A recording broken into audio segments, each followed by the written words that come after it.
Okay, good morning guys. Today I'm gonna cook sauteed mushroom. Okay, so these are all the ingredients. You need black pepper, soy sauce, salt, mushroom. This is oyster mushroom, and then onions, spring onions, garlic, and then oyster sauce. Saute the garlic.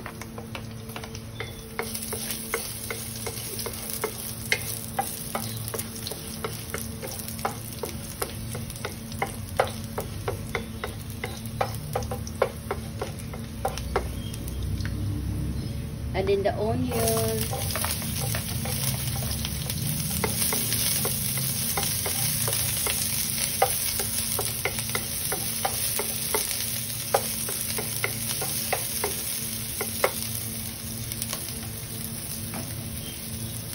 And then the mushroom, guys.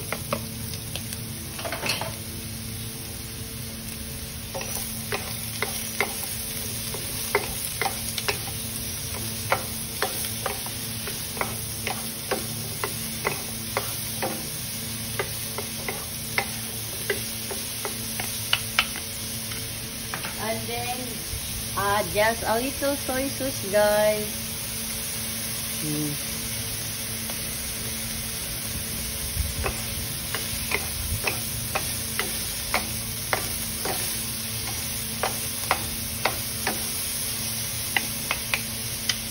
And then, an oyster sauce.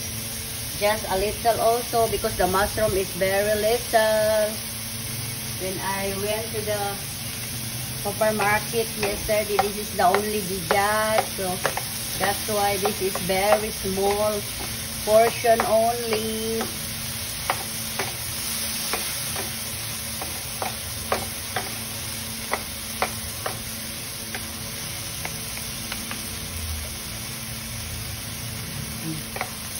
That's good.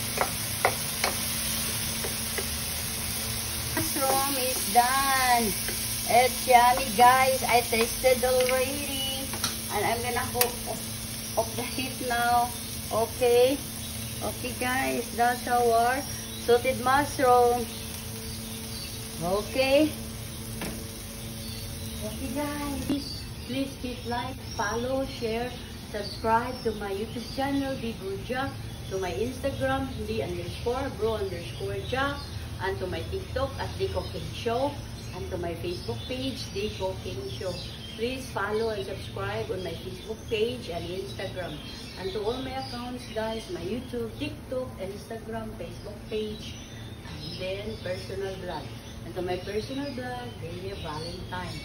To all my supporters and non-supporters, thank you for watching.